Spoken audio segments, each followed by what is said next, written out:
¿Qué hola, qué tal? Yo soy Fernando Castro, soy el profesor lector y el día de hoy vamos a hablar de otro imperdible del siglo XX. Hoy estamos hablando de A Sangre Fría de Truman Capote.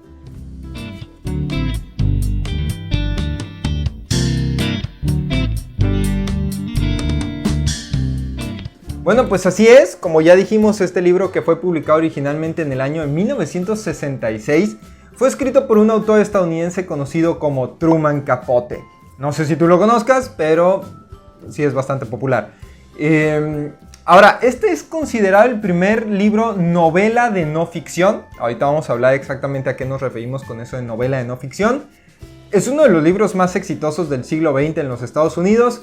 Y además ya fue llevado a la pantalla grande. De hecho fue llevado creo que al año siguiente de que salió el libro. Sin embargo, la adaptación, para mi gusto, creo que se queda demasiado corta. Muestra de eso es que ya habíamos hablado en videos anteriores sobre El Padrino, cuyas películas son conocidísimas, de Matar un ruiseñor, cuya película también es bastante exitosa, pero la película de Sangre Fría, la verdad, no trascendió mucho, no logra captar la atmósfera ni la excelente narrativa que tiene el libro original, así que no, la verdad, la película se queda muy atrás. Sin embargo, este video de todas formas no estaba encaminado a hablar de la película, sino del libro. Así que necesito comenzar explicándote a muy grandes rasgos de qué trata. Es la historia de un crimen, su investigación y sus consecuencias. ¿En dónde? En la localidad de Holcomb, en Kansas, en Estados Unidos. Alguien entra a la casa de la familia Clutter y asesina a sus 4 miembros literalmente a sangre fría. Y básicamente eso es todo lo que te puedo contar sin sonar repetitivo. ¿Por qué? Porque varias de las cosas que siguen en la historia, sin necesidad de caer en spoilers, te las voy a ir comentando a continuación conforme te vaya diciendo las razones por las que este libro me parece fantástico. Así que vamos a comenzar. La primera razón por la que este libro me encantó es porque la historia es real. Y sí, igual que la mayoría de las personas, siento una debilidad por esas historias que sabes que están basadas en hechos reales. Y aquí, ojo, hay diferencia entre una historia real y una historia basada en hechos reales. Aquí es donde entra el detalle que decíamos de que esta es una novela de no ficción. Resulta que el autor, Truman Capote, vivía en Nueva York y en el momento que se entera del asesinato o de la noticia de los asesinatos de la familia Clutter, decide viajar a Holcomb a entrevistar a las personas del pueblo y a investigar de manera periodística el asunto.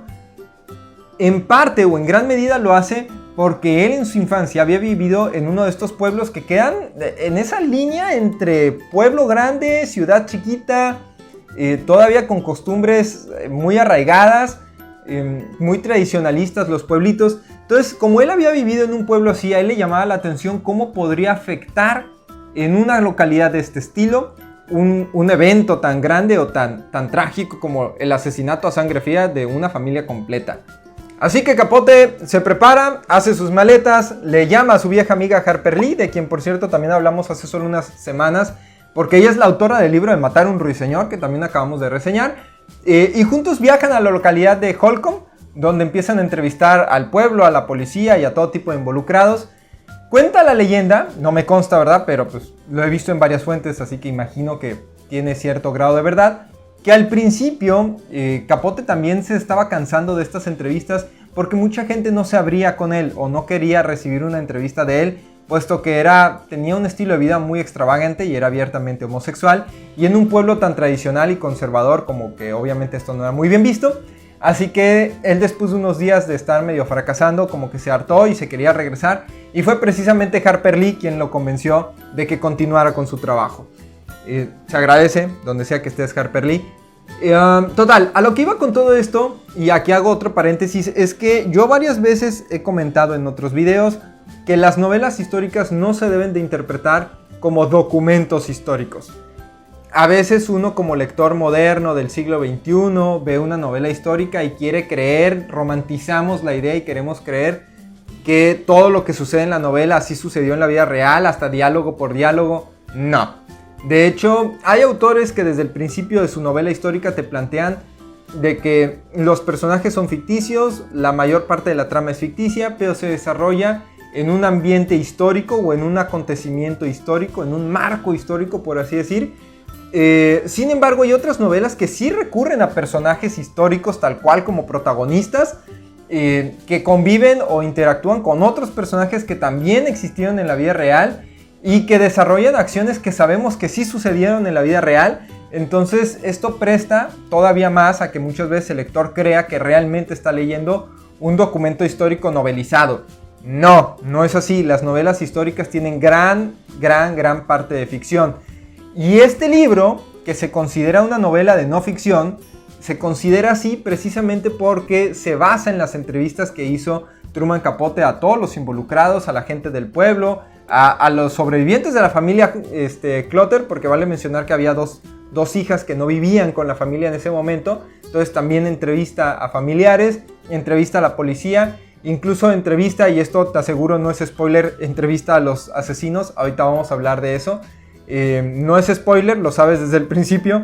A lo que voy es que, como se basa en entrevistas reales que le hizo a los verdaderos involucrados, también tiene cierto grado de periodismo detrás de esta novela.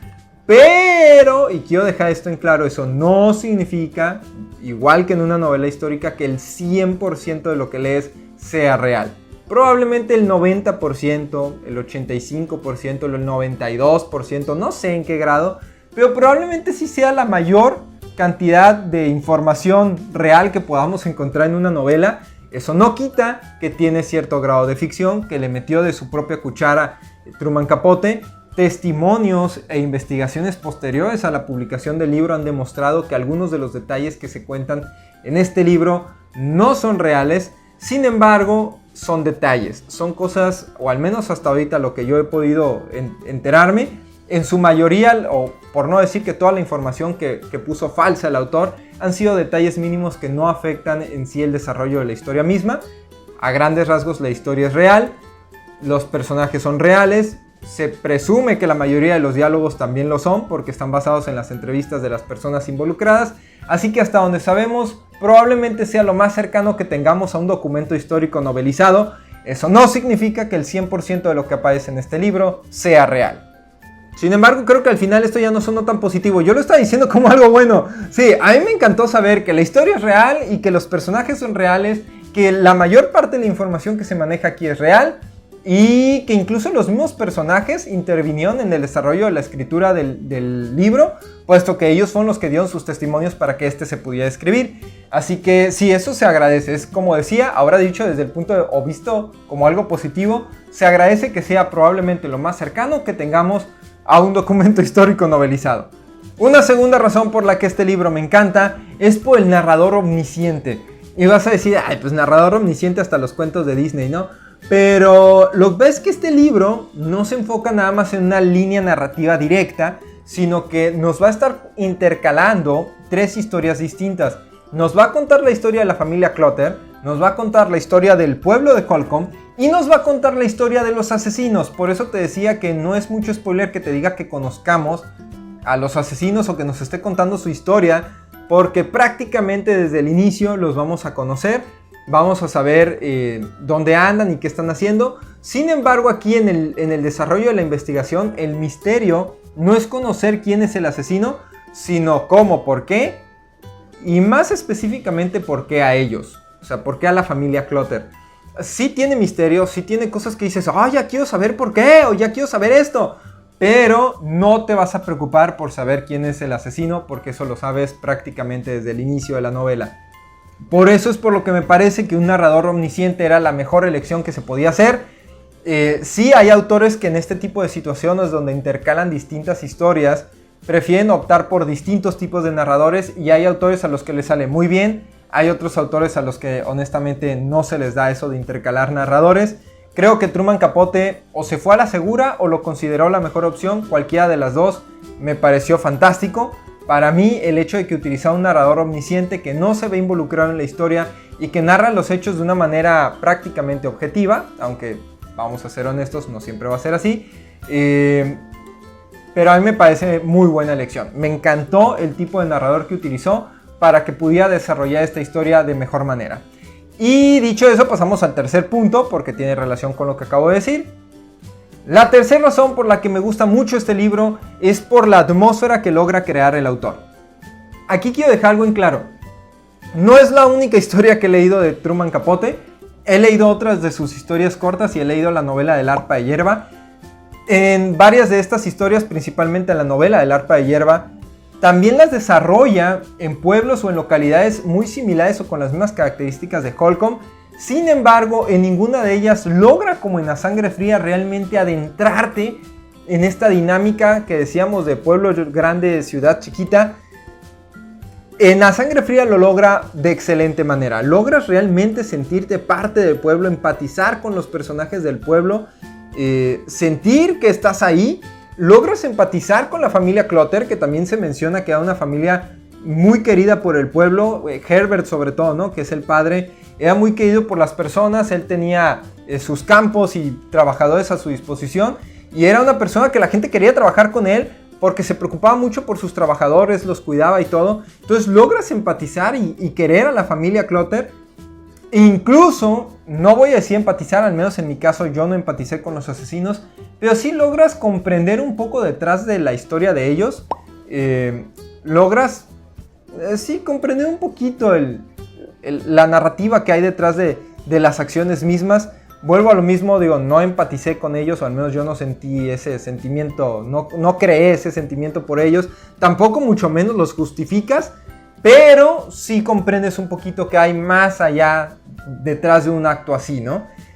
Aquí sí es donde creo que valió mucho la pena la labor periodística que hizo Truman Capote previa para poder redactar este libro, porque sí se metió de lleno, la verdad, a entrevistar a de todos los involucrados, o a todos los involucrados que pudo. Sí hay un par de personas que no quisieron ser entrevistadas y que no dieron testimonios ni nada, y bueno, está bien, se respeta, pero prácticamente entrevistó a todas las personas que pudo.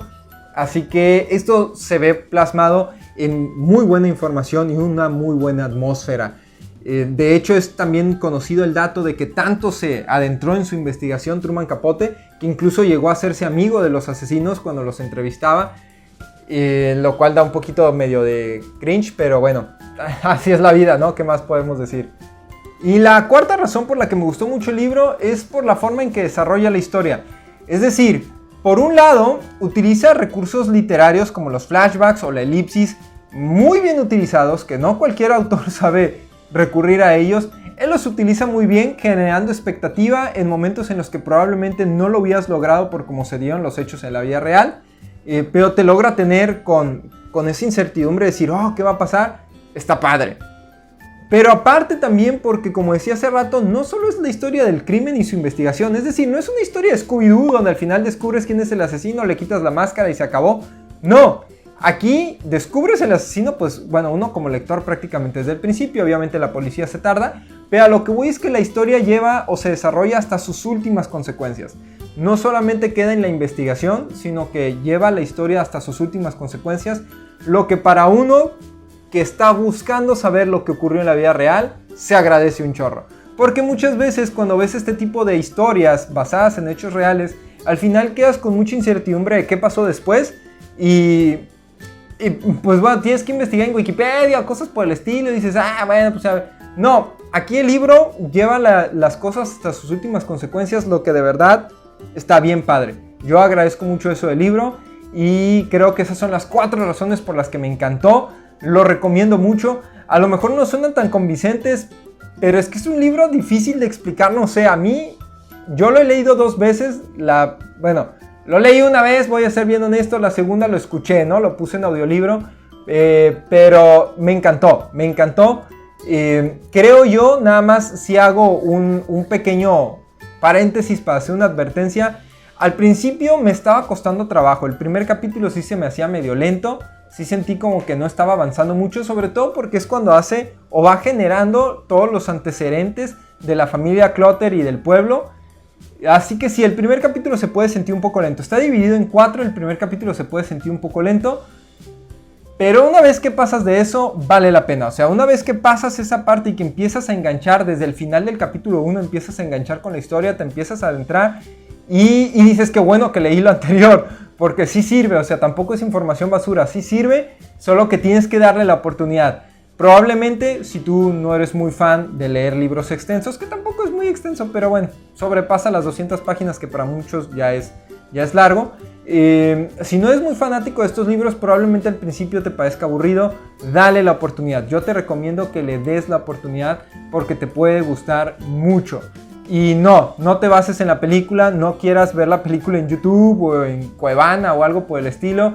Porque si ves la película seguramente no te va a gustar y entonces te vas a desanimar y vas a decir ¿para qué rayos leo el libro? No, lee el libro vale mucho la pena, está muy bueno, ¿ok? Así que esta es mi recomendación de esta semana. Yo soy Fernando Castro, soy el profesor lector. Te deseo muchas bendiciones y nos estamos viendo próximamente con más información.